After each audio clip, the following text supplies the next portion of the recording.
Boa noite, internet. Boa noite, Brasil. Eu sou o Cris Dias.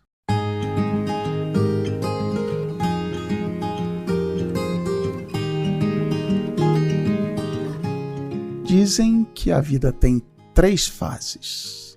A primeira, muitas pessoas que a gente conhece morrem, mas a gente é pequeno demais para entender o que está acontecendo, ou os adultos nos protegem, fingindo que não aconteceu nada. A segunda fase é a maior. Aí praticamente ninguém morre, a morte vira coisa só do noticiário ou daquela parte dos Oscars que mostra o in memoriam. Morrer é com os outros. Aí chega a terceira fase, onde o espaço entre as mortes vai encurtando, onde a gente fala coisas do tipo, nossa, mas tão nova. Isso tudo no papel, é claro, no roteiro de podcast. A morte não está nos planos de ninguém, só que ela não está nem aí para os nossos planos. Ano passado foi um ano difícil para mim. Morreu uma grande amiga da Ana de um câncer que chegou, foi embora e depois voltou de vez. E também morreram 2 amigos meus de repente, o famoso infarto fulminante. Ela tinha a idade da Ana e eles tinham a minha idade. Tão novos. Cada religião tem a sua versão do que acontece quando se morre. Ninguém nunca voltou para contar se é verdade, mas uma coisa a gente sabe bem, como são as coisas para quem ficou. A morte de uma pessoa querida é ao mesmo tempo saber que nunca mais vai poder encontrar com aquela pessoa e também de que um dia vai ser a nossa vez, a 4ª fase. Viver essa situação de perder alguém tem nome próprio, luto. Mas apesar disso, a gente vive uma cultura onde a morte é um assunto que não se fala, luto é uma coisa que a gente respeita, mas deixa pra lá. Meus sentimentos e toca a vida. Não era pra ser assim.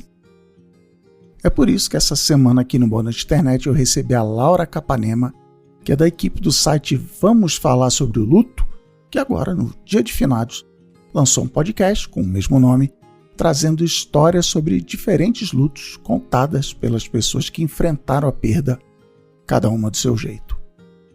E foi um papo legal, não foi pesado, spoiler, não teve lágrimas, porque afinal de contas morrer é parte da vida. Eu aprendi que a melhor maneira de deixar o luto menos pesado para quem passa por ele é não ignorar. Porque afinal de contas morrer é parte da vida e eu aprendi que a melhor maneira de deixar o luto menos pesado para quem passa por ele é não ignorar que ele existe. É falar sobre o luto.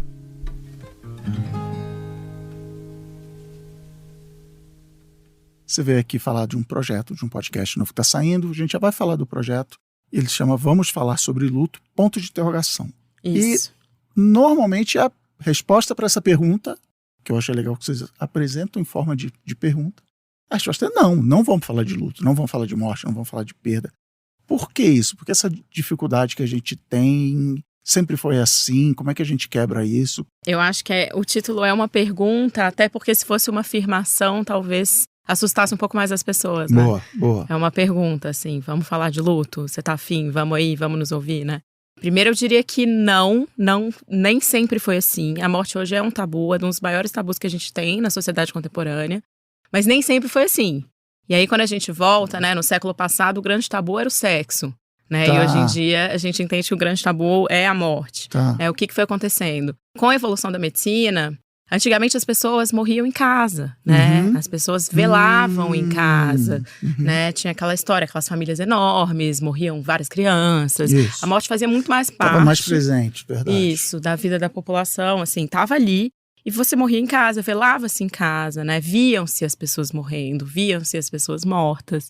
E fazia parte do cotidiano, era uma outra história, quando você pensava em morte. E tinha uma questão que eu acho interessante de pensar, que as próprias famílias eram encarregadas de cuidar do corpo. Então, assim, o que a gente faz, né? Todo mundo sabia o que fazer com o corpo, tinha-se os próprios rituais e tal.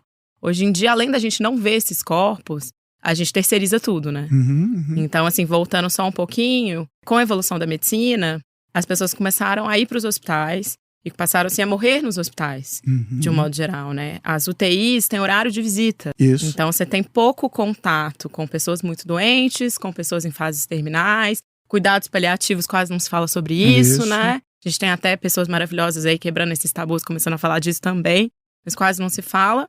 E as UTIs sem horário de visita e tal. Então, assim, ficou distante, né? Foi pro hospital, ficou distante. E, além disso, o corpo morto, ele vai, você terceiriza, você contrata um serviço funerário, muitas vezes ninguém nem vê, né? Você não tem contato com a hora, com o momento, você não vê acontecer. E não, temos... caixão fechado. Caixão fechado.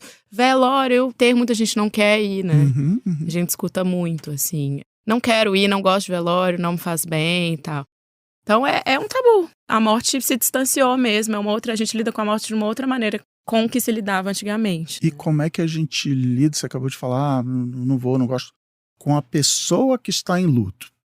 Porque é isso, sei lá, fulano, uma grande, sei lá, vou inventar agora, uma grande amiga, perdeu, não sei o quê, e o normal também é meio assim, não, deixa ela precisa, legal, sinto muito, legal, mas acabou, qualquer coisa estamos aí, mas se puder não ligar também, obrigado, mas muito bem intencionado, não, precisa do seu tempo, precisa do seu espaço, tal.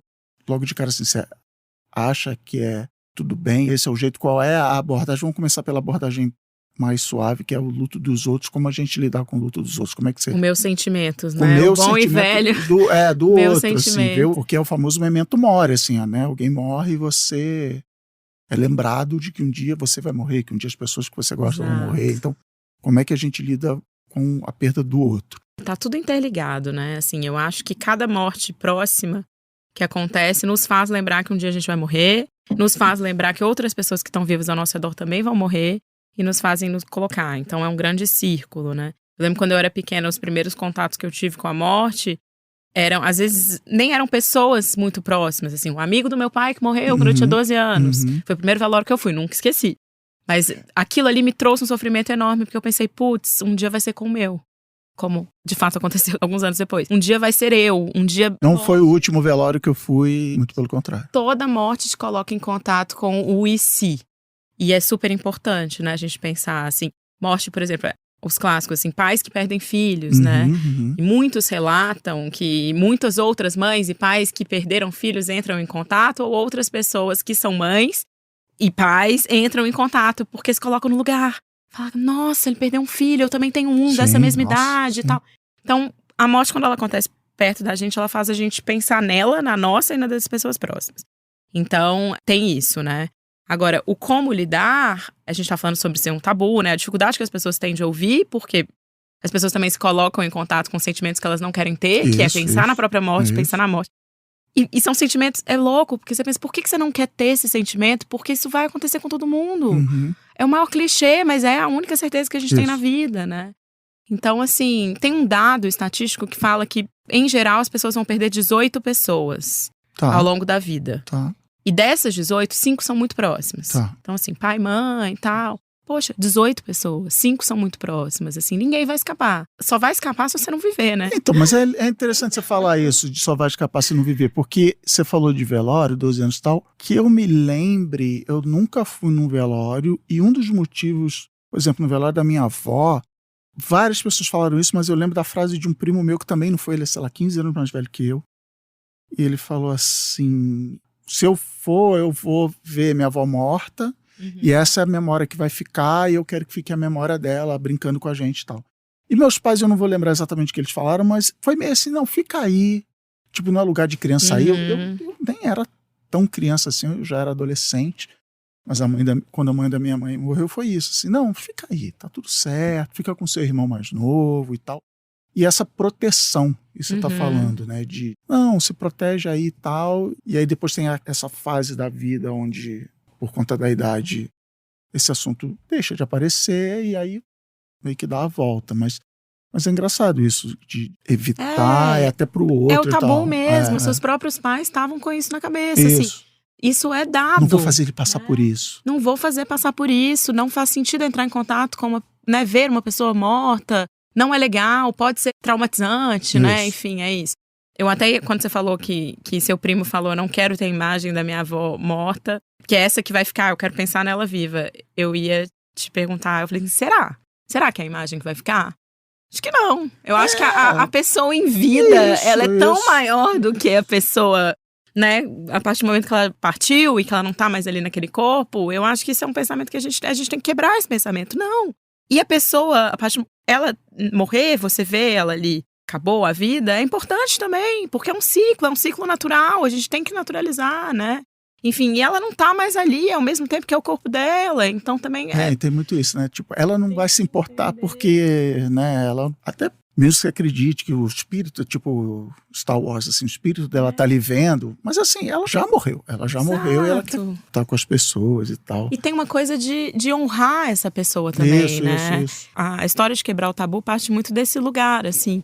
A gente precisa honrar as pessoas que se foram e falar delas e falar da vida delas também, né? Os rituais, eles colocam muito esse lugar. Os rituais, hoje em dia, de velório e de enterro, eles são tão rápidos, porque quer todo mundo ir embora e acabar com aquilo ali rápido, né? Porque tem-se tanto pavor de viver aquilo, que a gente, às vezes, esquece de falar da memória dessa pessoa, de fazer um ritual, de reencontrar, às vezes, no aniversário. Tanto aniversário de partida quanto aniversário de vida, de chegada, né? A gente fala aniversário de chegada e aniversário de partida. Por que não celebrar? Porque não é uma forma de manter a pessoa viva com a gente.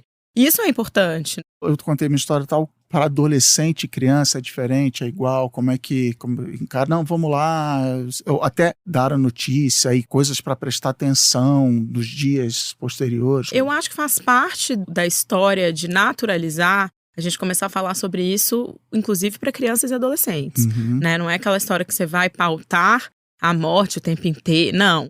Mas se ela aconteceu, acho que é importante falar, assim.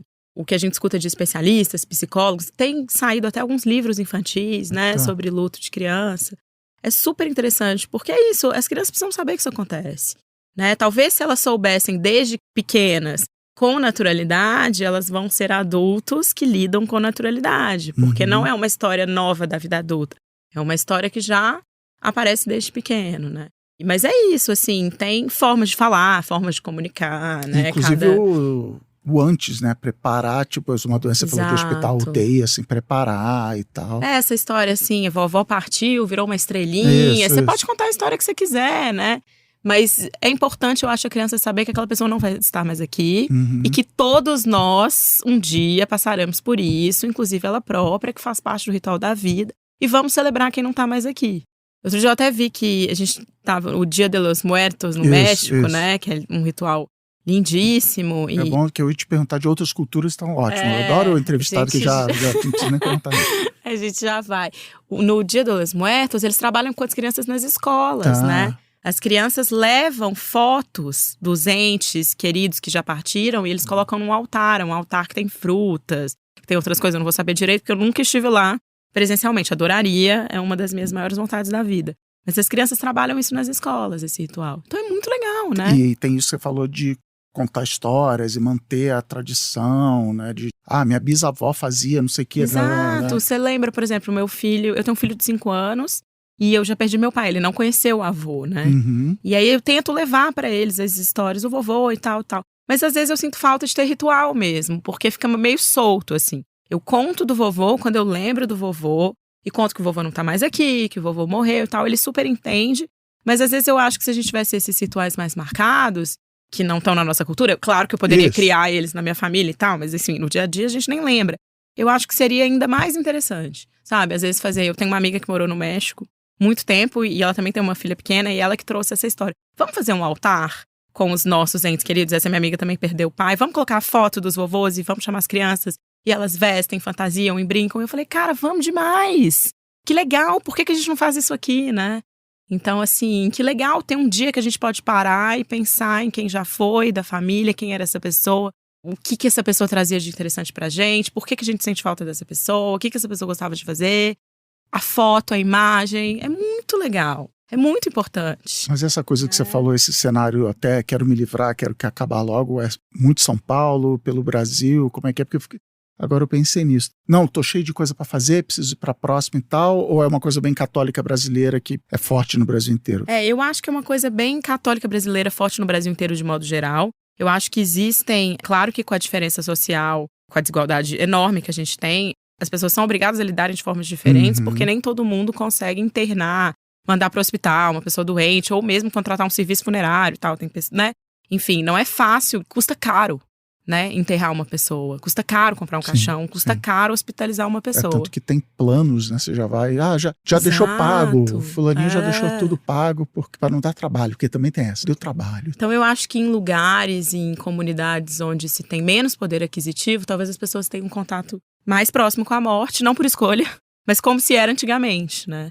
E isso deve, com certeza, e além de lidarem mais com a morte ao redor, verem mais a morte, né? As pessoas que moram, inclusive lugares onde a criminalidade é maior e tal, você vê mais a morte, você lida mais com a morte. Então, querendo ou não, é um tabu menor, né? Tá. Porque faz mais parte da sua rotina, seja... Aqui na estrutura mais individualizada, família nuclear e tal, acaba sendo menos. Então, eu acho que quando a gente pensa em centros urbanos que tem um PIB maior, onde as pessoas têm mais dinheiro e tal, as pessoas estão mais afastadas da morte do que em lugares... Não é só uma crença católica. Agora, a crença católica tem muito a ver também, porque tem aquela história de que a morte é o inferno, né? Que, dependendo do que você fez na vida, você pode ir pro inferno. Sim. Né? Então, também essa crença foi uma coisa que contaminou ali e ajudou a contribuir pro tabu. Você tem que comportar bem aqui pra você ir pro céu.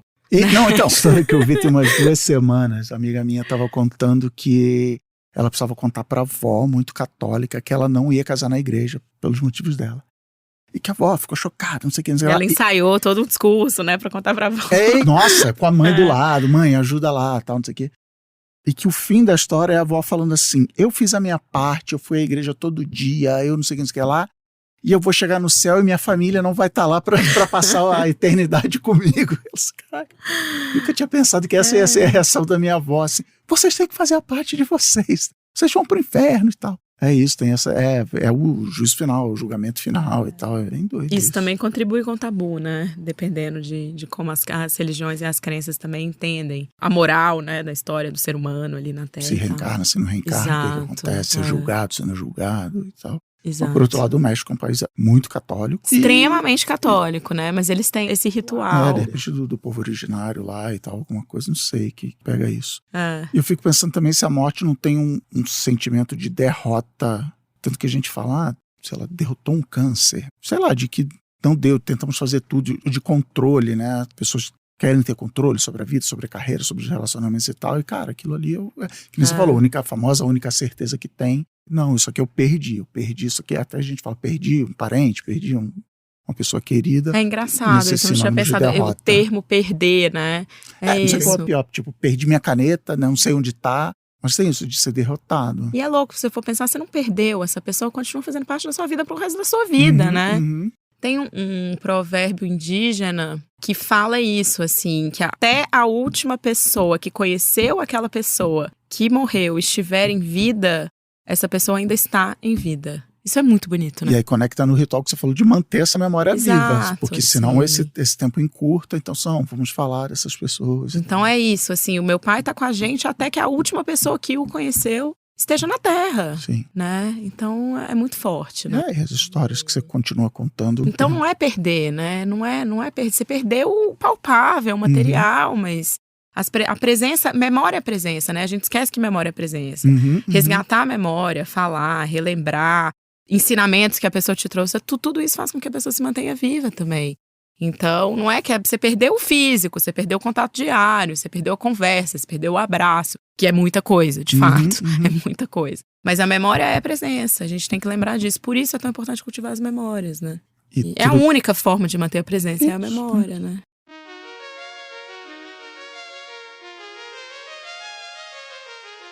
Atenção, que agora eu vou realizar um antigo sonho meu, que é falar as palavras mágicas da publicidade. O patrão ficou maluco, não compre a Lura agora. Isso sim, esse é o momento Alura para você não pegar desconto nenhum da Lura, não assinar a Lura hoje. Tá bom, eu explico. É porque tá chegando a maior Black Friday da Alura, com o maior desconto do ano. Vai ser na semana da Black Friday, né? Dia 24 de novembro agora. Então não faça nada além de entrar para a lista VIP da Alura para botar seu nome na porta e você receber um aviso no momento exato que começar a promoção, o maior desconto da história. E para quem é essa promoção? Será que é para você? Eu acho que é, hein? Porque ela é para todo mundo que quer alavancar sua carreira e aprimorar as habilidades. Aí pode ser na área de programação, inteligência artificial, UX, data science, DevOps, gestão, marketing, design. Falei, é a maior escola online de tecnologia do Brasil. Eu falo, vocês não acreditam, minha gente. Então vem pra lista, acessa aí boanoiteinternet.com.br/VIP, VIP, 3 letrinhas, bota seu nome na lista, fica sabendo o que vai acontecer e se prepara para a maior Black Friday da história. boanoiteinternet.com.br/VIP.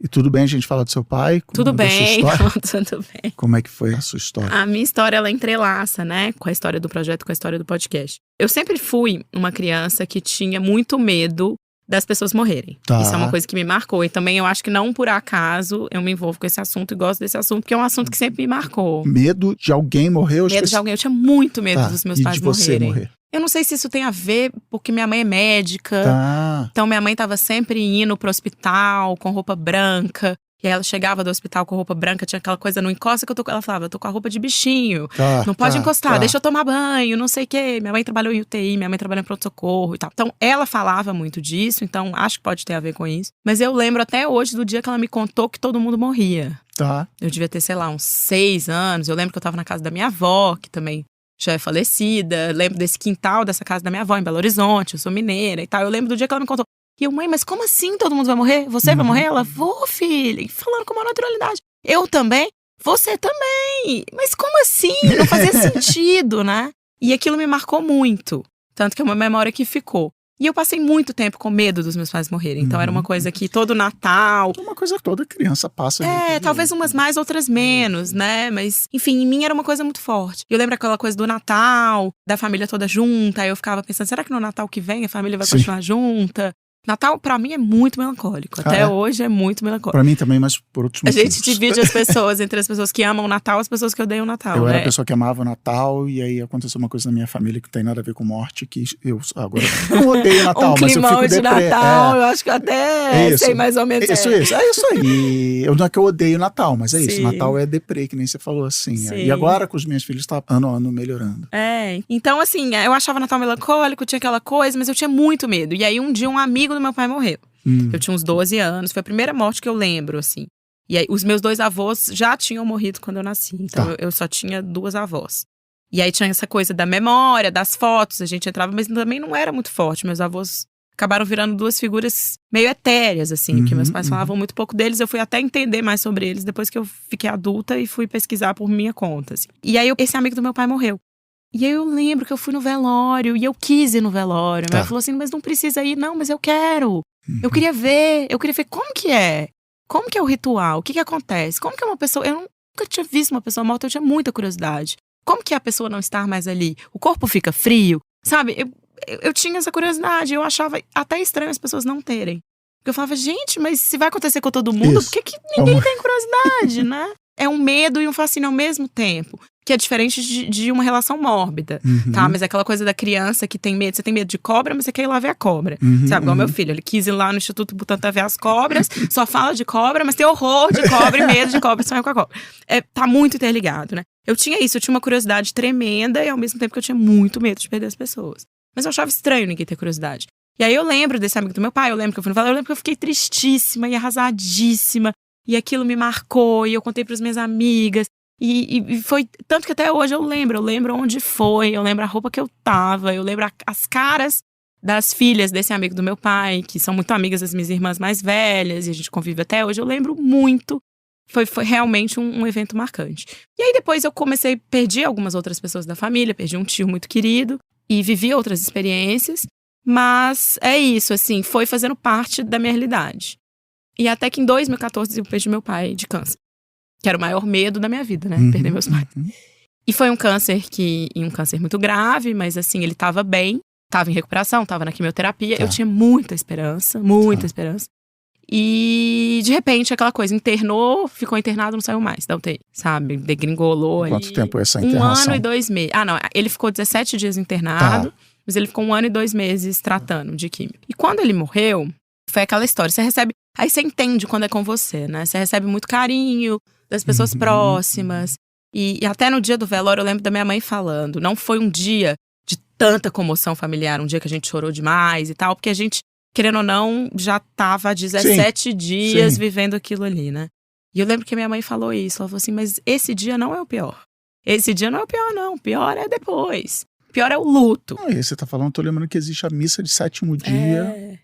Olha aí, entendi agora porque serve a missa de 7º dia. E aí ela falou, o pior não é, o pior vem depois, assim. E aí eu fui entendendo, foi chegando depois, eu fui entendendo. E foi aí que eu comecei a me interessar pelo tema do luto. Tá. Porque eu falei, cara, no início, realmente você recebe muito carinho, as pessoas estão próximas, as pessoas te escrevem. Muitas não sabem o que dizer, mas estão ali, você recebe flor e tal, você se sente amparado, né? Assim, de um modo geral. Espero que, né, que todo mundo que passa se sinta de alguma maneira, porque todo mundo tem familiares e amigos e eles precisam estar presentes nessas horas, né? Eu, pelo menos, tento estar muito presente quando acontece com pessoas próximas minhas. Mas ao longo do tempo, o tempo passa, ninguém quer falar mais sobre isso. E ninguém quer tocar no assunto, ninguém quer te perguntar. Isso. Porque é um tabu, porque você também entende-se que você não quer falar sobre isso. Isso, deixa lá, Só não vou ficar trazendo de volta. Você quer falar, você quer honrar a memória, você quer relembrar, e você quer falar e às vezes ninguém quer ouvir. E eu sentia muito isso, assim, eu falava na terapia, e eu falava em casa, mas eu não conseguia mais falar em nenhum outro ambiente. Eu sentia que nenhuma pessoa muito próxima tinha interesse em saber, e eu precisava falar como processo de cura, né? E aí a gente entra em toda essa história. É um sofrimento que o processo de cura, pelo menos o meu, passava pela fala, passava pela conversa, e aí eu fui tentar buscar ajuda em outros lugares, né, assim. Além de fazer terapia, foi quando eu entrei na terapia. Eu faço terapia até hoje, né, até hoje com a mesma pessoa. Tem 9 anos, eu entrei em 2014 e sigo com ela. Aí minha vida, tudo aconteceu depois, mas enfim. E além de ter a terapia, eu sentia falta de falar sobre isso em outros espaços. E aí comecei a procurar na internet e tal, fui ler livro, aí tem muito livro bom. Na época tinha menos, hoje em dia tem muito livro bom sobre o assunto de ficção, não ficção, documental e tal. E aí cheguei no site, Vamos Falar Sobre o Luto. E quando eu cheguei no site, eu vi sobre o projeto, tinha um TEDx feito pela Mari, que é uma das fundadoras do projeto. E aí eu fui entender, a Mari era amiga de uma chefe minha que eu tinha no trabalho. Aí ela me colocou em contato com a Mari, a gente começou a conversar e tal. E a Mari falou, cara, a gente quer contar histórias de pessoas que perderam pessoas. A gente quer contar histórias de luto. Se você é jornalista, você escreve e tal, você não quer contar essas histórias? Eu falei, quero. Tipo assim, me deu um clique, assim. Eu falei, eu quero ouvir as pessoas falando sobre isso. 12 anos de idade. Falei, quero sim. Aí peguei esse job, né, entre aspas. 100% voluntário, o site é 100% voluntário. Todas que trabalham no projeto são voluntárias. Isso era super importante no momento. Agora, com o tempo, eles foram buscando alguns financiamentos para colocar outros projetos, colocar no ar, né? Enfim, fizeram uma lojinha, tem produtos e tal. Mas quando lançou, era tudo 100% voluntário. E aí eu comecei a escrever as histórias, aí comecei a entrar em contato, fazer longuíssimas entrevistas com pessoas que tinham perdido pessoas. E assim, perda gestacional, perda de filho. Entrevistei um pai e uma mãe que perderam filhos adolescentes. Então eram histórias de luto completamente diferentes da minha, mas que elas se encontravam em algum lugar. Que era um lugar de o que você fez a partir do momento que você entrou em extremo sofrimento. E a resposta para essa pergunta costuma ser igual ou, muito pelo contrário, é bem diferente? Como as pessoas lidam com o luto? É bem diferente. Cada um tem sua forma, cada um tem seu processo. E tudo bem. Mas é por isso que a gente precisa contar essas histórias de forma plural. Porque as pessoas se identificam, né? Sempre vai ter uma história que se assemelha com a que você viveu. Sempre vai ter um processo de recuperação ou de cura que vai fazer sentido pra você. E sempre e é isso, vai acontecer com todo mundo. Então, a gente precisa espalhar essas histórias, né? Não que uma seja melhor, não é sobre ser a história certa ou errada, melhor ou pior. Não, são histórias, né? E a partir delas você se identifica, você se entende, você relembra a sua, você relembra das pessoas que estão próximas, você se sente mais apto a ajudar. Você lembra que você vai morrer também, você resolve viver mais presente, faz todo sentido. Você começou a escrever no site, quanto tempo você podia morrer? 1 ano depois. 1 ano depois. E nesse 1 ano, como é que você... Bom, antes de perguntar do ano, você acha que escrever te ajudou no processo ou esse processo já estava mais resolvido e aí foi só a próxima, vamos chamar de próximo passo? Eu acho que me ajudou demais, demais. Mas é isso, era meu processo. Eu sou uma pessoa que gosta de escrever, né? Tanto que sou jornalista, perguntar, escrever, ouvir. Então, pra mim, fazia todo sentido. Não quer dizer que faça pra todo mundo. Mas o que eu percebi foi, eu era a pessoa que queria escrever, que queria ouvir. A partir do momento que a gente publicou as histórias viralizaram, assim. Uhum. E isso foi algo que deixou as fundadoras do projeto, né, as donas do site, até surpresas. Porque tinha-se um certo receio de como as pessoas iriam receber essas histórias. Sim. Eram longos perfis. Tipo, não vai lá, você não precisa ir. É tipo assim, nossa, eu tô aqui. Tu não toca nesse assunto, não pergunta sobre o filho que ela perdeu. Não toca nesse assunto. Fulaninha perdeu um filho, não toca nesse assunto, né? E aí, a partir do momento que você tem um perfil longo sobre essa mãe que perdeu esse filho, como foi essa história, como aconteceu, como ela se sentiu, onde ela buscou ajuda, o que ela reflete hoje sobre isso, e o que ela fez com isso na história dela, e você percebe que tem tanta gente querendo ler e compartilhando. Na época, era aqueles primórdios do Facebook, né? Não tinha ainda. Instagram era um mero site de fotos. De fotos, com né? filtro.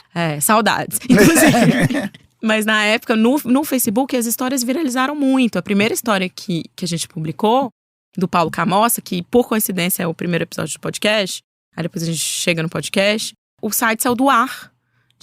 Nossa, caiu o site. Caiu o site, assim, o servidor não aguentou de tanta gente entrando pra ler e compartilhando e tal. Então foi ali que elas tiveram esse clique, elas falaram, cara, a gente tá no caminho certo. Legal. A gente criou esse projeto porque a gente sentia que a gente precisava falar disso e as pessoas estão querendo ouvir, né? Então, ao contrário de que todo mundo pensa que as pessoas não querem ouvir, não, as pessoas querem ouvir sim. Você precisa quebrar, talvez, ali uma paredinha, né? Uma espuminha, ou levar a história bem contada pras pessoas. Você tem noção de... Pergunta por que as pessoas... Você acabou de responder, mas era assim... Era pessoas que estavam entendendo melhor o seu próprio luto ou ainda não tinham passado? Como é que é? Famoso, como é que era o público? Quem são essas pessoas, né? Isso, quem é esse público? Eu acho que elas criaram um site pensando muito, o público são pessoas enlutadas, pessoas que já passaram por isso ou que passam por isso. E elas se surpreenderam ao ver que o público somos todos nós. Tá. Assim, o público são pessoas que nunca perderam pessoas e que têm medo de perder pessoas e querem já saber. Ou pessoas que nem pensam sobre isso, mas que são cativadas por aquela história que tá ali. Alguém mandou, você leu o título, se interessou. Às vezes você não vai procurar, você não vai dar um Google. É isso que eu tô pensando aqui. Uma vantagem de rede social, do feed, mas a internet faz isso, né? Ela manda. Ela manda. Eu não ia procurar, mas passou ali. Você não ia procurar, mas às vezes 2 amigos próximos curtiram. Isso, e aí chegou pra você, né? E aí, legal, vou ver isso aqui. E aquela coisa, aquela história que eu não sabia que eu precisava ouvir, né? Isso. Acho que rolou muito isso. Assim. E no ano anterior... Foi tranquilo? Como é que você fez? Que ferramentas e estratégias você usou para passar por isso? Pro meu processo, né? Terapia e terapia. O meu processo foi terapia. Só que é isso, só a terapia sozinha não estava resolvendo. Tá. Então eu precisei ir atrás de pessoas que tinham passado por situações semelhantes. Que tivessem um perfil talvez parecido com o meu, e de idade, né? Enfim, que estavam mais próximas de mim ali. E outras histórias inspiradoras de pessoas que viveram. Eu precisei ouvir. E precisei entender que eu era mais uma no meio de um mar, sabe? Porque quando acontece com você, é aquela sensação, por que comigo? Isso. Né? Por que sou eu? Por que foi agora? Não é justo. E tem aquela coisa da religião, assim... Enfim, eu sou ateia, né? Mas depois eu comecei a querer... Eu achei muito ruim ser ateia. Muito sofrido ser ateia. Verdade. Não faz, você fala assim, meu Deus, eu vou fazer não, o quê? Eu não recomendo pra ninguém. Nessas horas você tá numa solidão profunda, né? E às vezes eu lembro que eu pensava, mas cara, mas por que aconteceu comigo, né? Por que, sei lá, Deus não ouviu minhas preces? Porque na hora, você pode ser ateia, ateu, o que for, mas na hora do desespero você vai no sincretismo ali, né? Você pede pra tudo. Às vezes não é só você, mas assim, todo mundo que tem alguma crença reza pra ele, né? O que você acreditar, manda energia boa, reza, faz promessa, você tenta de tudo. E aí aquela sensação, não deu certo. A gente volta no perdi. Perdi. Então por que ninguém me ouviu? Por que Deus não... Por que tem que ser eu? Né? Enfim, meu pai era muito novo, ele tinha 64 anos. Eu ainda considero novo. Né? Enfim, ainda mais hoje em dia, né? Que a expectativa de vida tá altíssima. Mas você tá falando isso de onde foi que eu errei, Deus, sei lá, e você tá me lembrando. Qual a sua opinião? Eu vou perguntar, tipo, de frente com blogueirinha. Qual a sua opinião? Como é que você acha dos famosos 4 passos do luto, 4 etapas do luto?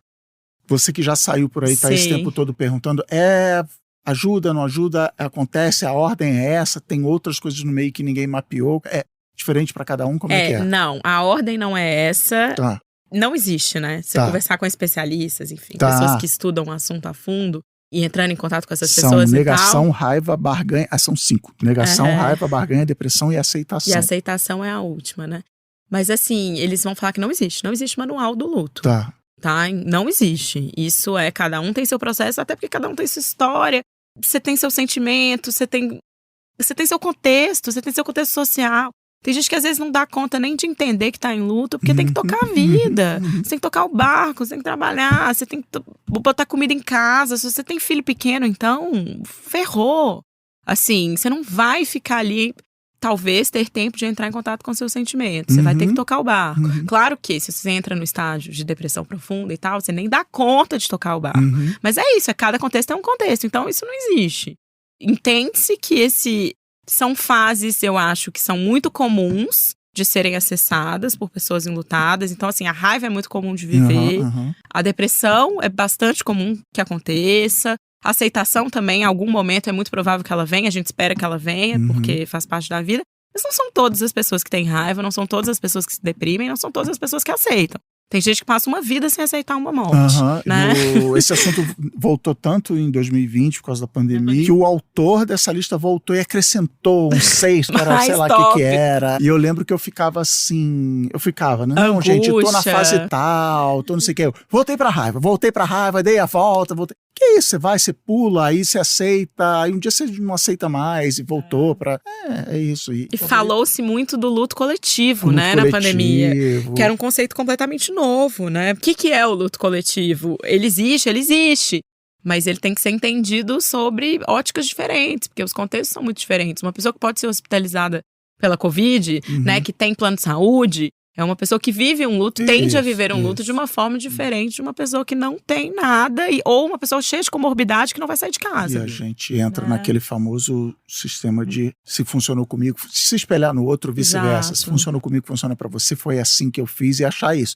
É só você ir pro Einstein e vai lá e tá tudo. Einstein pensar, uma sociedade tão desigual como a nossa, não tem como a gente falar de sentimentos iguais, né? E processos iguais, eles não existem, né? Saber que não é. E tipo isso, não, quando o fulano da minha família morreu, olha o que eu fiz. Legal, parabéns pra você, mas não... Mas por isso que é legal contar as histórias. Eu acho que as histórias funcionam melhor do que tudo. Porque o manual é isso, o manual, muita gente você não vai se encaixar, não existe manual, assim. O manual pode até te ajudar com teorias que vão fazer sentido ali, dependendo se algum dos sentimentos que o manual transparece são sentimentos que você tá vivendo, pode fazer sentido. Não tô falando, não leiam o manual, né? Esses manuais são publicados, não é sobre isso. Mas é sobre o que funciona melhor são as histórias. Porque as histórias são plurais o suficiente para encontrar... Para uma você não se identificar e para você se identificar com alguma. Um pedacinho de uma com um pedacinho de outra. Exato. Mas agora é o seguinte, eu sou uma pessoa horrível, eu implico muita coisa nessa vida. Uma das coisas que eu implico é o conceito de mãe e pai de pet. Porque assim, eu tenho pets e eu gosto muito dos meus pets. Eu tenho também, mas é melhor ter quando a gente tem filho, né? Isso. Eu me sinto uma mãe de pet mais tranquila a partir do momento que eu tive filho, porque eu falei, é isso. Você tá nesse lugar também, né? Eu tinha antes a mesma coisa, tinha antes e tal. E assim, já vários pets morreram, fiquei triste, chorei, etc, etc. Mas é assim, o amor que eu sinto pelas minhas filhas é tão diferente, tão maior do que meus bichos, dos meus pets, que eu não sou pai. Eu sou, sei lá, guardião, agora é guardião que fala, sei lá. É tutor. Tutor. O gato é meu tutor, né? Ele que é meu guardião. Enfim, não é que eu não goste dos meus gatos e da minha cachorra, mas assim, é diferente. Você relativizou esse amor a partir do momento que você... E é onde eu quero chegar. O que você acha quando a gente usa a expressão luto para falar, sei lá, terminou um relacionamento, perdeu o emprego? O segundo programa, o Bônus Internet, foi Você Não é o Seu Crachá, e as pessoas falavam de luto de perder o emprego. E você imagina, já perdeu o emprego, já teve o coração partido, já passou por outras situações. É igual, é diferente, tipo ser pai de pet, como é que você... Não vem... Luto é só um tipo de luto, não aceito, não fale na minha frente que tá com luto do ex-namorado, como é que é isso? Gostei da analogia. Não, eu acho que tem muitos lutos. Eu acho que no luto nem sempre é luto de morte física, né? Eu acho que as perdas, a gente pode falar de luto para perda, sim. Eu acho que, inclusive, as fases do luto, manual do luto, etc., ele pode se aplicar, né? Assim, lembrando que ele não cabe para todo mundo, que ele não pode ser levado como regra, mas ele pode ser aplicado para perdas e separações e tal. Coletivas, sim, lutos o luto coletivos. ele é extremamente legítimo, né? Uma separação, às vezes você vive um luto muito mais intenso e profundo, uma separação conjugal, do que às vezes uma perda física de alguém. É porque é isso, não tem muito como comparar. Legal. Eu acho que o termo luto é usado para processos de perdas. E a gente vai voltar à palavra perda aqui, né? Quem não é. Mas para processos de perda, de separação. Tirou algo de você. Você deixou de viver algo que você vivia, que fazia parte da sua rotina. Uma pessoa com que você convivia não está mais aqui. Você vive um luto, é uma separação, é uma ruptura, né? Luto parte de uma ruptura. Seja de um emprego, seja de uma perda, seja de uma separação. Acho que sim, acho que o termo pode ser usado para tudo. E acho que tudo se diz sobre sofrimentos. E há sofrimentos e sofrimentos, aí a gente não tem régua. Não dá para comparar a dor. Fala-se muito disso no projeto. Isso foi uma das grandes coisas que eu aprendi com as meninas, assim. Não existe a régua da dor. Tá. Assim, pai que perdeu filho sofre mais que quem perdeu avós que já estavam velhinhos, que na teoria vão morrer antes. Ou você perdeu seu cachorro, nem compara com a dor de quem... Cara, não dá pra comparar. Legal. Não existe régua de dor. Assim, cada dor é uma, cada contexto é um, cada história é uma, cada matéria física é uma, cada pessoa é uma. Não tem jeito de comparar. Então, assim, a primeira coisa que a gente fica... Até a mesma pessoa passar... Tipo, você chorou mais quando sua mãe morreu do que seu pai, sabe? Assim, rinha de luto, assim. Ou eu e as minhas irmãs, né? Por exemplo, quando meu pai morreu, eu tenho uma irmã que mora na França há muitos anos. Tem 2 irmãs, uma que mora aqui e uma que mora na França. O luto que eu vivi foi muito diferente do luto da minha irmã que estava na França. Porque eu estava lá no hospital com meu pai todos os dias e eu acompanhei aquilo ali de perto. E a minha irmã que mora em Belo Horizonte, que eu sou de lá, mas eu moro em São Paulo tem 12 anos. E a minha irmã, eu tenho uma irmã que ainda tá em BH, então ela ainda viveu aquilo de forma mais intensa, porque ela conviveu com meu pai todos os dias ao longo da doença dele. Tá. Eu ia nos momentos mais, né, hospitalizou, vou correndo pra lá e tal. E a minha outra irmã que tava em outro país viveu isso de uma forma completamente diferente de nós. Agora, não quer dizer que sofreu mais, sofreu menos, não tem isso, né? Isso não existe essa régua. E já que você falou de ruptura, a grande ruptura dela foi no dia que ela se mudou, então ela teve um outro luto ali que era... Ela já vive uma vida de lutos subsequentes que já refletem no corpo dela e na mente dela de outra maneira e que refletem na forma como ela vai lidar com a perda de alguém que fisicamente não está do lado dela. Agora, o fato de não ter participado dos rituais, de velório, de enterro, bate nela. Ela tava com uma filhinha de 1 mês quando meu pai morreu. Imagina, esse luto é um luto, outro luto, né? Um luto completamente complexo. Tava com uma filhinha que é a filha mais velha dela, de 1 mês. E assim, não tinha como vir com o bebê. Porque o bebê não tinha tomado ainda as vacinas e tal. Então ela não participou dos rituais. E não ter participado dos rituais não significa nada. Sofreu mais, sofreu menos, não sei. Né, viveu, foi o que foi, né, e isso volta pra ela de outras maneiras, a saudade que ela sente volta do que é da gente que tava aqui no batidão e tal. Então isso é importante dizer, eu acho também, que não tem essa régua. E aí, voltando aos pais de pet, eu acho também não tem muito a régua. Foi uma coisa polêmica. Não, mas eu já estabeleci que eu sou uma pessoa horrível, tá tudo certo. Não, mas a régua do amor, né? Eu tenho muitas amigas mães, e grupos de mães geralmente têm esse costume de falar muito mal de pai e mãe de pet, né? De quem é só pai e mãe de pet. Porque é como se você não tivesse noção do que é criar uma pessoa. Isso. E você entrasse... Eu te entendo, não entende, cara. E eu, enfim, eu tenho cachorro e crio pessoas. E dá banho sozinho nele mesmo. É diferente, claro, não, óbvio, é diferente. Mas amor, não sei, você vai medir amor? Você não sabe. Às vezes tem alguém que tem um cachorro ali que é o grande companheiro da vida da pessoa, que a pessoa viveu 15 anos do lado desse cachorro, dormia com esse cachorro todo dia. Você vai comparar, falar que essa pessoa não ama o cachorro dela? Não dá pra comparar, né? Cada um tem uma história. Então, assim, o que eu acho que é importante é não julgar. E tem luto de animal, sim. E os lutos de animais são bem sofridos, assim. Porque a minha história... Dizem sobre a história dessas pessoas com seus animais. Isso. Se essa pessoa considera esse animal uma parte da família, é uma questão dela, né? Enfim, se a gente acha isso over, exagerado ou uma loucura da população, é uma questão nossa. Né? Agora, o tamanho do amor não dá pra julgar. Não, inclusive o meu primeiro pet que morreu, um gato, ele... É bem isso que você falou, de ele me acompanhou durante tantas mudanças da minha vida. E ele nem era meu, ele era da minha ex-mulher. E eu fiquei com ele quando a gente se separou, porque ela não tinha como ficar com ele e tal. E aí ele virou... Então assim, muitas histórias. Passou a ficar grande na sua vida, né? Isso, e aí na hora que ele morre, é o famoso passa o filme na cabeça. Nossa, ele tava comigo ali, tava ali. Um dia ele fugiu de casa, fiquei 2 semanas tendo... Volta. E é uma presença física que às vezes vai te demandar. Essa ausência física, no caso, né? O cachorro que tá ali do seu lado todos os dias, que mora na sua casa e tal, a partir do momento que ele não tá mais, fica um vazio gigante. E isso tem que ser respeitado. É um luto, sim, claro que é, né? E aí você tá me lembrando de outra história que assim, meu gato aparece muito nas recordações do Facebook, do Google Fotos e tal. E é engraçado porque é isso, assim, que legal. Aí compara, olha, ele era, sei lá, maior que o outro gato que a gente tem agora, ele era mais calmo, mais não sei o que. Você falou de honrar a memória versão pet.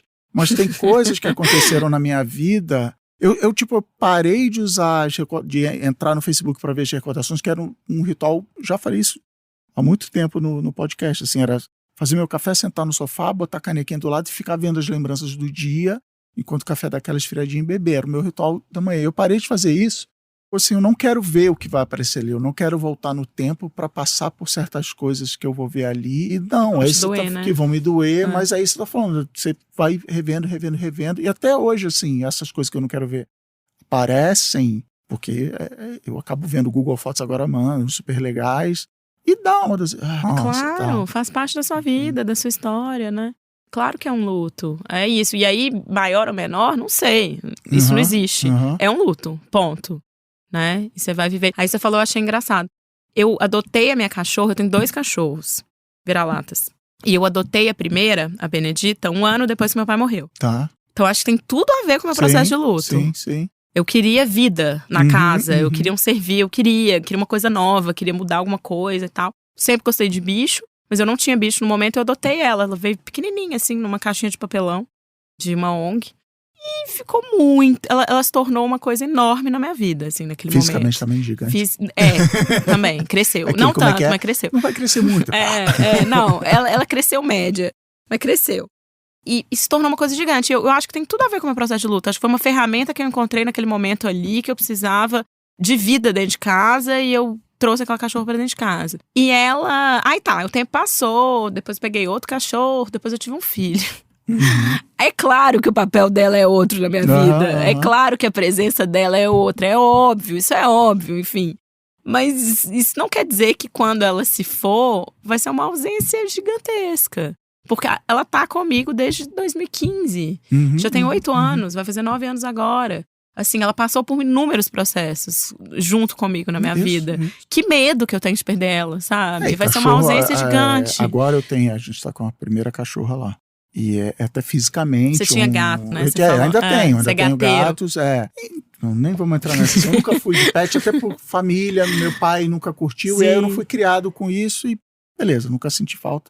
E por causa de relacionamentos, de cônjuges, eu acabei tendo.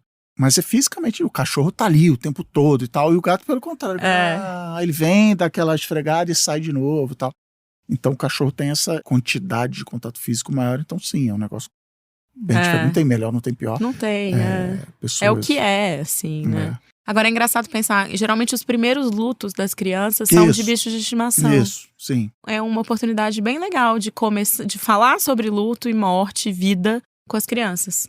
Porque às vezes muitas crianças têm bichinho em casa, os bichinhos morrem e aí as crianças precisam entender que os bichinhos morreram, né? Isso. Ou os bichinhos ficam muito doentes. E você tem que preparar as crianças para aquele momento que vai chegar e tal. Então eu acho que é uma oportunidade legal também de pais, mães conversarem com as crianças. E os bichos, eles vão preparando um estágiozinho, e até pela frequência, o tempo de vida de um bicho é menor, então se você adota o próximo... Infelizmente, eles vivem muito menos que nós, então a gente quem tem bicho vai perder bicho.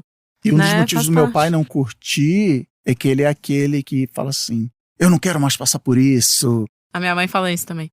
A minha mãe fala, não quero ter cachorro nunca mais. Porque quando morre, a gente não quer nunca mais viver isso e tal. É uma escolha. Então, mas aí é o negócio que... Eu respeito. Eu não concordo no sentido de que eu gosto de bicho, pra mim faz sentido ter bicho e eu quero continuar tendo bicho até onde fizer sentido. Esse pensamento é assim, não vou ter porque um dia eu vou perder. Isso. Né? Isso tem tudo a ver com o tabu mesmo. Esse pensamento nada diz mais do que um resumo da explicação sobre o tabu da morte, né? A gente tem tanto medo dela que a gente às vezes deixa de viver coisas com medo dela. E ela vai chegar e é isso. E você não sabe, ela se impõe, né? Às vezes ela chega... é sempre inesperada, até quando anunciado, tipo seu pai, assim... E acidentes acontecem, grandes tragédias acontecem, as grandes tragédias estão aí desde que o mundo é mundo. Aliás, a fundadora do site perdeu num acidente aéreo. Isso, a Mari, uma das fundadoras, né? São 7 mulheres. Ela tem 2 histórias de perda. Ela perdeu a mãe dela de câncer e perdeu o noivo dela no acidente aéreo da Air France. Nossa, tipo assim, não tem 2009. Nem no meio do oceano, não tem nem Então, assim, nada. essas tragédias, eu conheço outras pessoas também que perderam pessoas de acidente aéreo. E a mesma coisa de perder alguém que foi atropelado. Acidente de carro, gente, acidente de carro. Todo mundo conhece muitas histórias de acidente de carro. Acontece de um dia pro outro, e acontece. A Cíntia também, uma das fundadoras do site, perdeu o filho num acidente de carro. E não só, às vezes, uma doença de uma noite pro dia, né? Uma meningite com criança, doenças inflamatórias. A morte súbita, ela acontece. Sim. Ano passado foi bem difícil para mim, porque eu perdi 2 amigos com a mesma idade que eu. Os 2 de infarto fulminante, assim, durante a noite. E o outro tava em casa, conversando com a esposa, e falou, não, tô me sentindo bem. Caiu e ali ficou. Mas aí, esse segundo cara, a família dele se preocupou em fazer o tal ritual, inclusive morava fora do Brasil, mas fizemos uma videoconferência onde todo mundo entrou e contou histórias e falou e tal. Que bonito, que bom que fizeram isso. Foi muito legal. Né? Eu, na hora, eu fiquei péssimo. Claro. Mas achei que nem ia ficar. Mas ficar péssimo faz parte. Isso. É isso. Foi muito valioso para mim. Foi muito valioso para mim e para a esposa dele, e para a mãe tava lá e tal. E é engraçado, porque tinha gente lá, tipo, amigo de WhatsApp, assim. Acho que tinha um cara que é de um grupo de WhatsApp nosso, que era assim, eu fui amigo dele por, sei lá, até por causa da pandemia, 1 ano e meio, e a gente só se encontrou fisicamente, sei lá, mês passado, e foi super legal, não sei o que. Então até essa coisa, cara, eu nem convivia, mas era uma parte importante da minha vida, era uma pessoa que eu gostava, que admirava, não sei o que lá. E é isso, jeitos diferentes, ao contrário da mãe, que viu nascer. E é importante a gente falar assim sobre a morte súbita, porque é horrível, é horrível, das maiores tragédias que alguém pode viver. Não tem como se preparar para ela, né? A gente tá aqui falando com naturalidade, que é importante falar, mas se a gente viver uma, amanhã, depois, a gente não tá preparado. E vai ser horrível igual, porque sempre é. Mas eu acho que é importante essa consciência da possibilidade, a consciência da falta de controle. Isso é importante, isso é até importante pra gente viver melhor. Porque é uma sensação, eu posso morrer a qualquer momento, qualquer um pode morrer a qualquer momento, então vamos ser presente. Não, e até os outros lutos que a gente falou, eu posso ser mandando embora a qualquer momento, pode terminar a qualquer momento, então... Vamos estar mais presente, tem muitas histórias no site interessantes que falam sobre isso. Como a pessoa ressignificou sua presença na Terra, a partir do momento que viveu uma morte muito profunda. Isso é muito legal.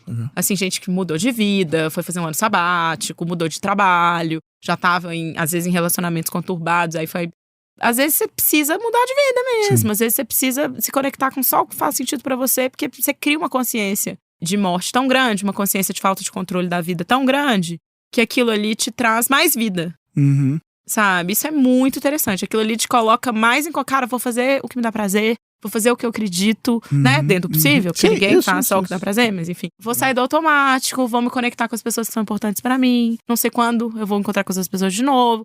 Traz uma consciência tão ampla, tão profunda, tão íntegra sobre o que é estar vivo, que é interessante. E esse amigo meu, que teve o ritual e tal, a gente fala tão pouco de morte, aconteceu um negócio que eu nunca tinha pensado. Que a mulher dele virou e falou assim, não, no papo nesse grupo de WhatsApp, ela falou assim, não, eu tinha todas as senhas dele, todas as contas bancárias, a documentação estava numa pastinha.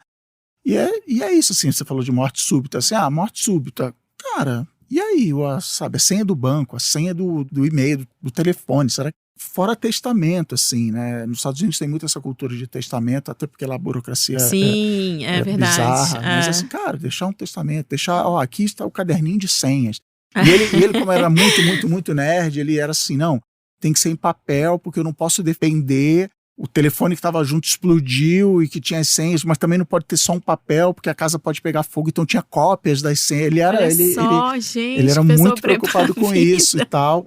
E aí rolou um papo nesse grupo de WhatsApp que era assim, que aí um dos caras do grupo, ele estava com uma filha de meses de idade, ele foi tirar algum documento, que aí agora precisava fazer um cadastro no site do governo. Ele falou assim, cara, como é que eu vou guardar essa senha para minha filha de 1 mês de idade? Aí procurando, vou usar a ferramenta, o site tal, não, mas esse site é muito complicado de usar. Eles estavam transformando num projeto de engenharia de, cara, como que eu vou garantir E de novo, como eu sou uma pessoa horrível, a minha resposta foi assim, vai ser a menor das preocupações de, sabe, se não souber a senha. Eu falo, não, cara, é uma preocupação a menos, assim, caraca, tem que ver o velório, no tamanho do caixão, não sei o que, e eu não sei nem a senha do banco, eu não sei cadê sabe, então, assim, eu acho que se você puder facilitar esses processos burocráticos, é interessante, faz sentido, né, facilitar. Cara, facilita, você tem filho, tem descendente, é isso, assim, facilita um pouco a vida de quem vai ficar depois que você partir, não custa nada. Isso. Também não vai ser a grande pauta da sua vida, você vai ficar pensando em testamento, não. Mas assim, se um dia você puder parar e fazer isso, ruim não é. Eu acho que às vezes, quando você para pra fazer uma coisa prática relacionada à sua própria morte, você se lembra que ela vai existir. Sim. E aí, às vezes, a gente volta nisso que eu tô falando aqui agora. Você começa a viver, você muda alguma coisa na sua vida. Você lembra que você vai morrer. Às vezes, fazer uma coisa prática, tipo, vou deixar a senha aqui do banco, tem um investimento não sei lá onde, que eu preciso passar a senha, ou vou fazer um testamentinho aqui básico. Quando você tá fazendo isso, você lembra um pouco que você vai morrer. Lembrar um pouco que vai morrer é importante pra você lembrar o que você vai fazer na vida. Mas é exatamente por isso que eu não faço, porque eu não quero... Você não quer lembrar. Deixa eu dizer assim, não, mãe, legal, realmente é muito importante, quero fazer, mas eu não quero... Faz o que dá conta, não tem que fazer, né? Ninguém tem que nada. Ninguém tem que nada. Você é minha terapeuta disfarçada. Ninguém tem que nada. É óbvio, a minha também fala isso pra mim, não tem que nada. Mas se fizer, ruim não vai ser. Né? Nem pra você, nem pros seus filhos, né? Uhum. Nem pros seus descendentes, ou pra quem for herdar seu computador. Isso. Eu brinco. Quem for herdar meu MacBook, quem for herdar meus boletos. Isso. Porque não tá rolando muita coisa. Nossa, que... Leva isso aí. Adoraria ter grandes preocupações no testamento, mas ainda não tenho. Mas assim, parar pra fazer isso é lembrar que você vai morrer. E lembrar que morrer é um pouco da tese que a gente defende, assim. É importante. Porque isso tende a te fazer valorizar mais a vida. Sim. Sabe? Sair do automático. E de certa maneira que você falou de honrar a memória, ao ter essa vida, saindo do automático, honrar a memória de quem se foi. Perfeito. É isso.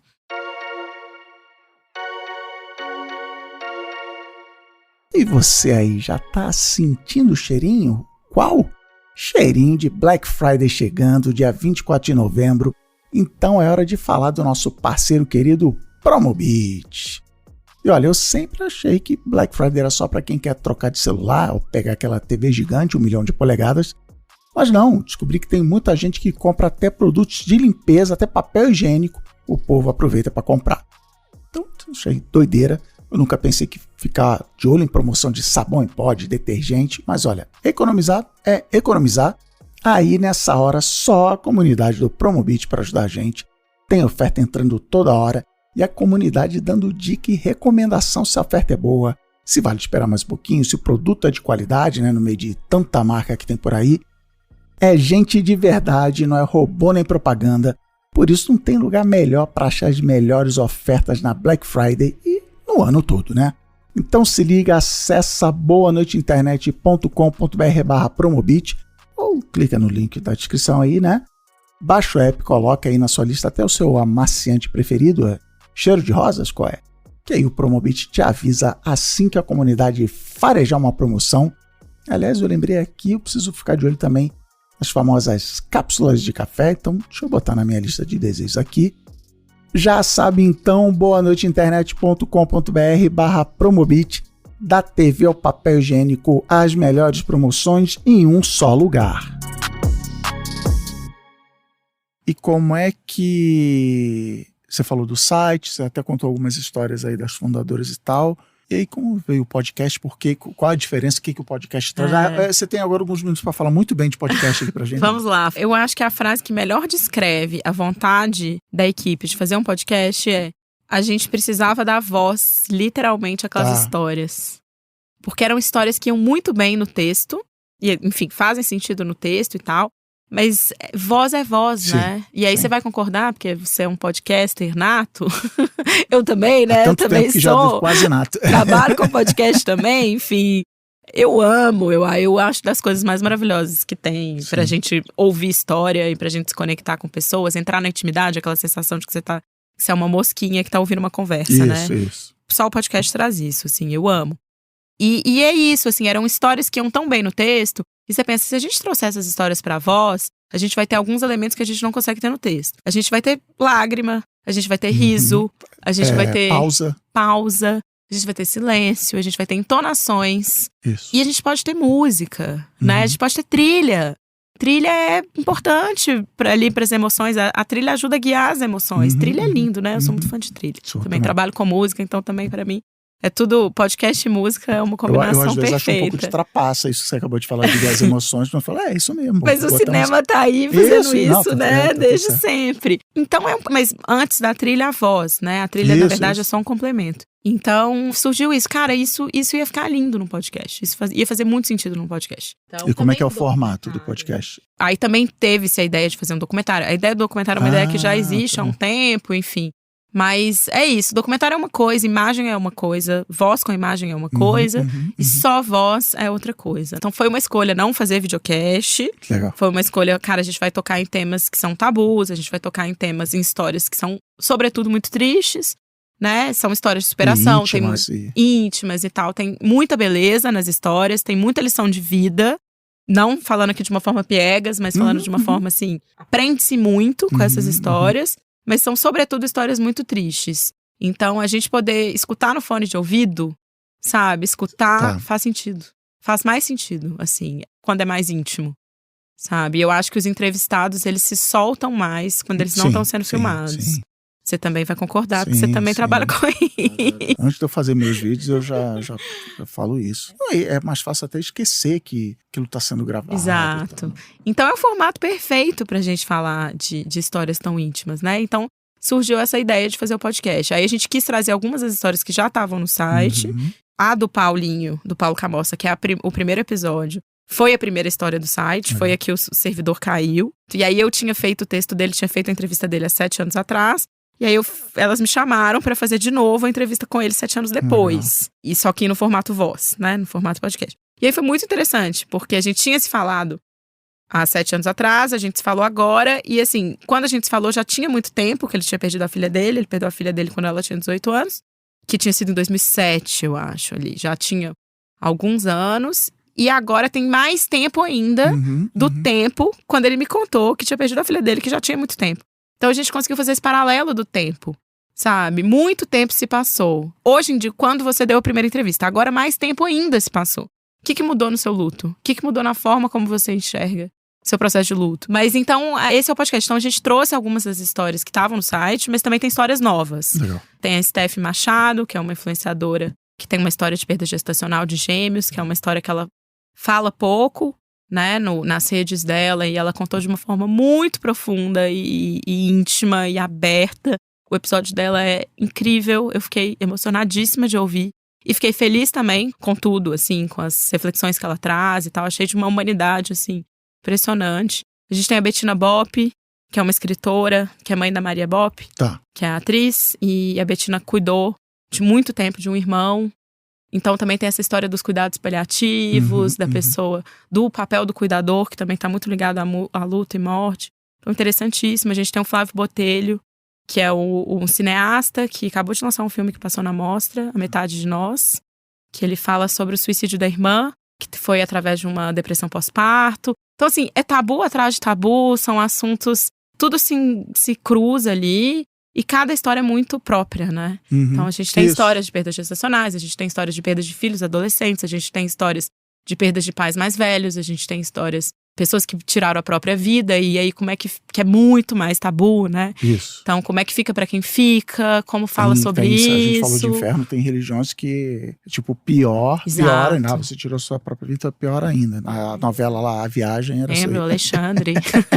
O Inferno do Alexandre, como esquecer? Eu amava essa novela. Virou meme. É, eterno meme. Então, o podcast é isso, assim, a primeira temporada tem 7 episódios, cada episódio é uma história, tá pronto, tá tudo pronto, vai ao ar toda quarta-feira, e vamos ver, né, o que vem depois, assim. Legal. Mas aí, quais outros, sei lá, fontes de informação você indica para as pessoas, além de podcast? Depois que eu vi o podcast, você já soltou aí no meio livros, filmes, que hoje em dia tá, você até comentou, antigamente tinha menos, hoje em dia tem muito mais, o que é que você fala, cara, isso aqui é muito legal, muito bem feito, ficção, não ficção. As refs, né? As famosas refs. Manda uma ref. Eu vou indicar o filme do Flávio Botelho, que eu acabei de ver, que tá muito fresco na cabeça. Chama Metade de Nós. Tava agora na Mostra de Cinema de São Paulo, mas ano que vem vai pro circuito comercial, vai rodar bastante o Brasil. É um filme lindíssimo, lindíssimo. Eu saí do cinema, você sai do cinema assim, né? Eu assisti semana passada. Você sai... como ele retratou de uma forma tão bonita. É uma ficção, é baseado na própria história dele. Ele se baseou no luto dos pais dele, sobre a história da irmã dele, mas ele criou uma ficção. Então é um casal de sexagenários que o filho tirou a própria vida. E aí a primeira cena do filme é ela contando: meu filho tirou a própria vida e agora eu preciso lidar com a morte dele. E aí é o luto desse casal. Então são os dias que passam, é tirar as coisas do armário, é reencontrar os amigos ou ex-vizinhos do filho. Eles começam a se afastar muito porque eles estão vivendo sentimentos muito... Eles estão vivendo lutos que eles expressam de formas diferentes. Mas ao mesmo tempo que eles se afastam, eles se unem. É bonito demais. Eu achei, assim, sutil, indico muito, acho. Legal. Das coisas mais bonitas que eu vi sobre luto recentemente, assim, no audiovisual. De literatura tem um livro recente que saiu agora, dos mais recentes também, que chama As Pequenas Chances, da Natália Timmerman, que é uma escritora daqui de São Paulo, que também fala sobre luto. Também é bem interessante. Que é ficção ou não ficção? É ficção. Ela parte de uma história dela, mas é ficcionada. E apesar de você ter falado que não existe um manual do luto, existe um não ficção, tipo... Na ausência de um manual do luto, comece por esse livro aqui, que pra você... Eu li um que me marcou muito, de um jornalista do New York Times, americano, Francisco. Ele tem raízes mexicanas. E é sobre a perda da companheira dele. E ele conta... Um livro maravilhoso, é da Companhia das Letras. Legal. Eu esqueci também, mas a gente bota o famoso link na descrição. Esse livro mexeu demais comigo. Os detalhes que ele conta, enfim. Tem o Pai da Menina Morta, do Tiago Ferro, que também é um escritor paulistano. Foi até indicado pro Jabuti há uns 2 anos atrás, eu acho, 2021, se eu não me engano. E é um livro que eu até confesso que eu fiquei com um pouco de receio de ler, por ser um tema. Eu tenho filho pequeno e ele perdeu a filha com 8 anos. Então você já fica... Nossa, categoria terror da livraria. Todos nós estamos nesse lugar de também ter medo de entrar em contato com essas histórias. Inicialmente Mas eu falei, cara, vou ler. Eu vi que estava indicado ao Jabuti, tinha conhecido algumas amigas que tinham lido e tal. Chama O Pai da Menina Morta. E é maravilhoso também o livro. É um processo dele muito visceral, assim, do luto da filha, né? E aí a filha tinha 8 anos. E ele conta, enfim, é um vai e vem de memórias, com fragmentos, bem aquela mente ali perturbada ao viver aquilo ali. Ele narra de um jeito muito visceral. Eu achei fantástico. Eu até escrevi pra ele depois que eu li o livro. Eu falei, Thiago, eu tô, assim, mexidíssima com o seu livro, que é obra-prima. Eu achei muito bom. Então, eu indico essas essas Você obras. falou que seu pai morreu em 2014. Isso, então, na Copa do Mundo de 2014. Só. Copa do Mundo que ele sempre quis assistir. Pra você, então, todo dia um 7-1. Foi um 7-1. Você não vai se livrar da nossa tradição do fim do bônus de internet, que é a máquina do tempo. Você vai mandar uma cartinha pra Laura de 2014, de 1º de janeiro de 2014, dando alguma dica, algum conselho. O que você botaria nessa carta? Olha, eu falaria que é um pouco do que eu aprendi depois. Que é uma sensação de tentar estar mais presente. Sabe, eu acho que eu tava muito... Eu já morava aqui em São Paulo, mas eu era tipo uma jovem repórter, trabalhava demais, viajava muito, cheia de sonho, muito conectada comigo mesma, com meu próprio umbigo, fazendo minhas coisas.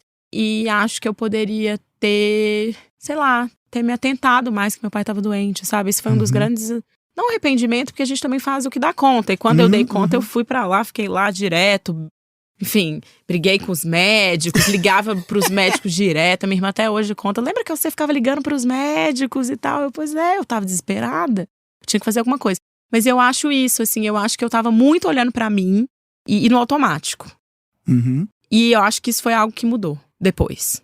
Que foi um aprendizado que eu tive mesmo. Assim, ouvindo outras histórias e me conectando com o meu próprio luto. Assim, eu acho que hoje em dia eu tenho um olhar muito mais atento às pessoas que estão do meu lado.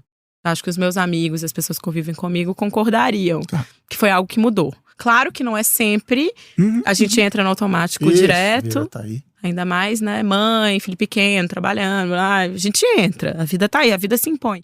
Mas mudou, eu virei uma chave ali. Então eu acho que se eu pudesse ter me avisado disso antes, talvez eu tivesse me sentido mais inteira e mais presente para as pessoas que se foram, né? Tudo bem, muito obrigado por ter vindo aqui contar suas histórias. Obrigada a você. Faz a ficha do podcast aí, o QR Code na tela. Vamos falar sobre o luto. Tá em todas as plataformas. É um podcast que foi criado pelo coletivo, né? Das fundadoras, vamos falar sobre o luto. É um grupo de 7 mulheres. Comigo 8. Eu sou a anexa que veio depois, mas como elas mesmas falam, eu me tornei uma delas, né? Com grande honra, amor e orgulho. E tá em todas as plataformas. Toda quarta-feira tem episódio novo. É sempre uma história de alguém. A gente fez com muito carinho, muita dedicação. É um dos projetos mais legais, eu acho, do ano que nasceu, assim. Não tem, a gente procurou bastante, não tem nada parecido com isso no mundo do podcast, assim, de histórias relacionadas a isso contadas dessa maneira. Tem outros podcasts que falam sobre o tema, alguns muito bons, inclusive, mas nesse dedicado a só contar a história, só com essas vozes e com uma edição bem afiada, com uma trilha linda. O Thiago Petit doou uma música pra gente. Então, acho que tá bem bonito. Queria que todo mundo ouvisse. Acho que talvez despeja lágrimas, mas tem muito sorriso também. Muito bem, obrigado aí. Obrigada a você pela oportunidade. Parabéns pelo podcast. Eu adoro, sou ouvinte. Eita. Desde sempre. Tô feliz de conhecer sua cara, né? Você é só uma voz pra mim. Obrigada.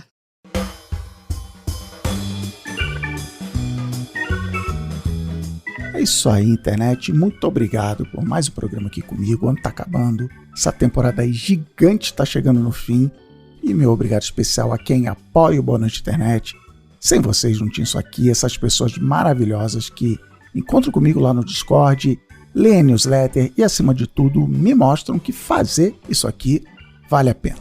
Se você quiser ser desse grupo incrível, é só ir lá no boanoiteinternet.com.br/assine para saber como é que faz, mas é moleza, tá tudo explicado lá. E você também vê o mundo de vantagens que quem apoia o Boa Noite Internet tem acesso. Essa sexta-feira agora que passou, a newsletter exclusiva estava lotada de notícias e análises sobre os lançamentos aí do ChatGPT, mudou tudo de novo. Passa lá para ler, porque quem assina inclusive ganha acesso a todas as newsletters antigas e também ao Boa Noite Internet secreto com as entrevistas sem cortes para você não perder nada. Então é isso, por hoje é só. Semana que vem a gente vai falar de narrativas pessoais, olha só. Domingo, 20 horas, aqui mesmo, a gente se vê. O Boa Noite Internet é um podcast Ampere. A produção, pesquisa e edição de roteiro são da Ana Maron, a edição de som é da Jéssica Correia, a edição de vídeo é do Pedro Hassan e a produção executiva é com o Gui Pinheiro. Até a próxima semana.